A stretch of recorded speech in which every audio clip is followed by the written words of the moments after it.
साथियों, एक मिथ्या है कि किसी अच्छे काम से जा रहे हैं और किसी ने छींक दिया, अब दाएं से छींक दिया, पीछे से छींक दिया, बाएं से छींक दिया, न जाने किस किस तरीके से छींकने के ऊपर न जाने कैसे कैसे वहम डले हुए।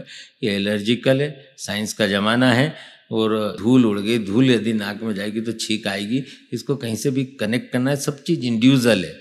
आपका भाग भी परमात्मा ने लिखा है, ये छींक से न बढ़ने वाला न घटने वाला है। इन सब चीज़ों से दूर रहें। हमारी रेमेडी आपको पसंद आती है, लाइक करें, शेयर करें। धन्यवाद।